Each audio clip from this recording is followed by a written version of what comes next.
بسم الله الرحمن الرحيم. الحمد لله والصلاة والسلام على أشرف الأنبياء والمرسلين سيدنا ونبينا محمد وعلى آله وصحبه وسلم أجمعين. maamulka iyo macallimiinta ardaydeena qiimaha badan wiil iyo gabdhaba assalaamu calaykum waraxmatullaahi wabarakaatuh.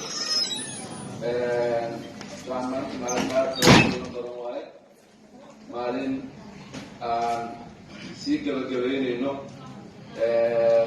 howlihii muhiimka u ahaa waxbarashadeena ay inoo tahay maanta.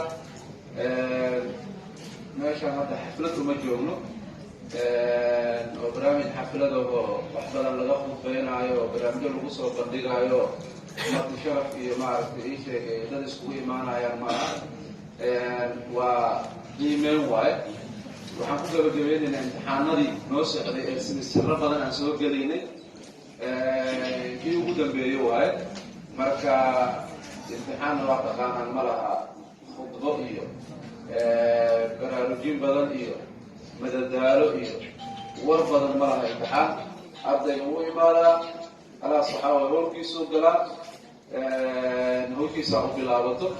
marka saas oo kale waaye dabcan waa barnaamijkaas qiimeynta ah oo abuugii aan soo qornay oo qaybna ka ahaa requirementiga ardayga laga rabo marka uu rabo ardayga inuu ka qalbijiyo jaamacadda. dabcan waan kasoo gabagabeynaynaa oo howshiisii dabcan noo bilaabanayso.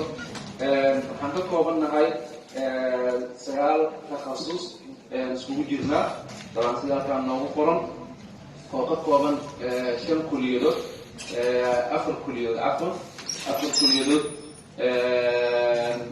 iyo 4 kuliyadood 9 takhasus oo ay leeyihiin. marka intaasaan iskugu wada jirnaa oo aan ka koobannahay. insha allahu tacaala waxaan guda galaynaa barnaamijkeena. waxaan rajeynaynaa insha allahu tacaala inuu si khayr iyo wanaag noogu bilowdo. waxaan rajeynaynaa si khayr iyo wanaag inuu